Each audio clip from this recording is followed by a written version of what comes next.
এই জিলহজ মাস এটা ইসলামের ভিতরে একটা গুরুত্বপূর্ণ একটা মাস। ইসলামের ভিতরে সবচাইতে ফজিলতপূর্ণ মাস হলো দুইটা। কয়টা? দুইটা। একটা হলো রমজানুল কারীম, যেটাকে বলে রমজান মাস, আর দ্বিতীয় নাম্বার হলো জিলহজ মাস। দুইটা মাসের ভিতরে ইসলামের দুইটা স্তম্ভ পালন করা হয়। পবিত্র মাস রমজান মাসে মানুষ উপরে যে রোজা আল্লাহ ফরজ করেছেন সেই রোজা মানুষ পালন করে। আর জিলহজ মাসের ভিতরে যাদের সমর্থন আছেন আল্লাহ তাদের প্রতি হজ ফরজ করেছেন, তারা হজ আদায় করে। এবং পাশাপাশি মানুষের উপরে যে আল্লাহ রাব্বুল আলামিনের একটা বিধান আছে কোরবানি, সেই পবিত্র কোরবানি মানুষ এই জিলহজ মাসের 10 তারিখে পালন করে থাকে। তাহলে এই দুইটা মাসের গুরুত্ব ইসলামের ভিতরে আছে না নাই? আছে। তাহলে এই দুইটা মাসের ভিতরে মানুষ যে আমল করে ওই আমলকে আল্লাহ রাব্বুল আলামিন বেশি প্রিয় এবং সওয়াব বেশি বাড়িয়ে দেন, ঠিক কিনা? এবং এই দুইটা মাসের ভিতরে বিশেষ কিছু আমল আছে যে আমলের ফলে মানুষ তার আমল নামায় কিছু নেকি অর্জন করে নেয়। এই দুইটা মাস হলো মুসলিম জাহানের জন্য অফারের মাস। কি মাস? অফার। আমরা যে মোবাইল ব্যবহার করে থাকি এই মোবাইলের ভিতরে আমাদেরকে বিভিন্নভাবে অফার দিয়ে থাকে কোম্পানি থেকে। ঠিক তেমনি ভাবে এই দুইটা মাসের ভিতরে আল্লাহ রাব্বুল আলামিন মুসলমান জাহানকে অফার দিয়ে রাখেন। কি দিয়ে রাখেন? অফার দেন। অফার কি? একটা ইবাদত করলে দেখা যায় আল্লাহ রাব্বুল আলামিন তার বিনিময়ে তাকে 700 নেকি দান করে। সুবহানাল্লাহ। তাহলে এটা কি অফার? কি অফার না? এই অফারটা দুনিয়ার কাজেও আসবে, আখিরাতের কাজেও আসবে।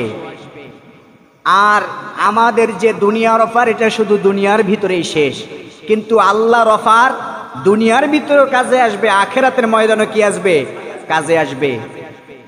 তাহলে দুনিয়ার অফারের জন্য আমরা চেয়ে থাকি, কিন্তু আল্লাহর অফারের সময় আমরা উদাসীনতায় ঘুরে বেড়াই, ঠিক কিনা?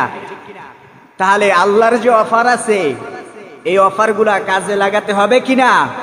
হবে, কাজে লাগাতে হবে। এই জিন্দেগি, হায়াতের জিন্দেগি, আপনি ইবাদত করুন আর না করুন আপনার জীবন অতিবাহিত হতেই থাকবে।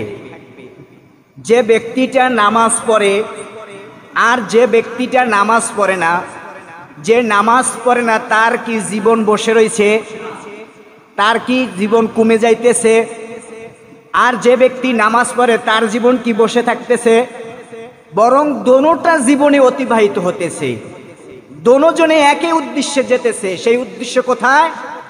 আল্লাহ যে মানুষের জন্য ব্যবস্থা রেখেছেন, পৃথিবীর মধ্যে যে দুইটা জাহান আছে, দুনিয়া এন্ড আখিরাত। দুনিয়া এবং কি? আখিরাত। মানুষ দুনিয়া থেকে আসছে, এই দুনিয়া থেকে মানুষ স্থানান্তরিত হবে কোথায়? আখিরাতের ময়দানে। আপনার এই দুনিয়ার জিন্দেগির একটা শেষ আছে। কি আছে? শেষ আছে। এই যে মানুষ এই জীবনটাকে এত কষ্ট করে গড়তেছে, খেয়ে না খেয়ে, পরিবারের মায়া ছেড়ে, দেশ ছেড়ে, সমস্ত কিছু ত্যাগ করে মানুষ একটু শান্তির জন্য তারা স্বদেশ ছেড়ে কোথায় চলে যায়? বিদেশ চলে যায়। এই যে মানুষ এত কষ্ট করতেছে, এই কষ্টটাকে মানুষের সব কিছু গুছানোকে একটা জিনিস সব শেষ করে দেয়, সেটার নাম হলো মৃত্যু। সেটার নাম কি? মৃত্যু। মৃত্যু আসার এক পর্যন্ত আপনার জীবনকে যেভাবে ইচ্ছা সেভাবে আপনি সাজাইতে পারবেন, সেই ক্ষমতা আল্লাহ আপনাকে দিয়েছে, ঠিক কিনা? প্রত্যেকটা মানুষের ভিতরে সেই ক্ষমতা আছে। কিন্তু যখন মউত নামে আপনাকে গ্রাস করবে তখন আপনার আর সেখানে কোনো ক্ষমতা নাই। এখন আপনাকে যদি মানুষ ডান দিকে ঘুরায় আপনি ডান দিকে ঘুরবেন, যদি বাম দিকে ঘুরায় বাম দিকে ঘুরবেন, যেভাবে ইচ্ছা আপনাকে ঘুরাতে পারবে। কিন্তু আপনি জীবন থাকা অবস্থায় একজন মানুষ যদি বলে আপনি ডাইনের দিকে যান, বলবে আপনার কথা শোনার টাইম নাই, ঠিক কিনা? মানে সেখানে তার স্বাধীনতা আছে, কিন্তু মৃত্যুর পরে কোনো স্বাধীনতা নাই। এই জন্য আপনার এই জীবন মৃত্যুর আগ পর্যন্ত আপনি বাহাদুরি করতে পারবেন, মৃত্যুর পরে আপনার আর ক্ষমতা নাই। তাহলে যে ব্যক্তি নামাজ পড়ে তারও জীবন অতিবাহিত হতেছে, যে ব্যক্তি নামাজ পড়ে না তারও জীবন কি হয়? অতিবাহিত হতেছে। যে নামাজ পড়ে সে আশা রাখে সে মৃত্যুর পরে আল্লাহর কাছ থেকে কিছু পেতে পারে, কিন্তু যে ব্যক্তি কোনো ইবাদত করে না, বন্দিগি করে না, সে কোনদিন আল্লাহর কাছ থেকে আশা করতে পারে না। এই জন্য আল্লাহ রাব্বুল আলামিন বান্দার যেহেতু হায়াত কম, কোন বান্দা সর্বোচ্চ 60 বছর, 70 বছর, 80 বছর, সর্বোচ্চ গেলে 120 বছর সে পৃথিবীর মধ্যে থাকতে পারে। এই 120 বছর জিন্দেগির জন্য মানুষ যেভাবে আপ্রাণ চেষ্টা করতেছে, কিন্তু যেই জাহানের ভিতরে তাকে হাজার হাজার বছর কাটাতে হবে, সেই জাহানের জন্য মানুষ বিন্দু পরিমাণও কোনোদিন চেষ্টা করে দেখে না, ঠিক কিনা? আপনি চিন্তা করেন, আপনার বাবার বাবা তারাও তো পৃথিবীর মধ্যে একদিন ছিল, আছে কিনা? ছিল।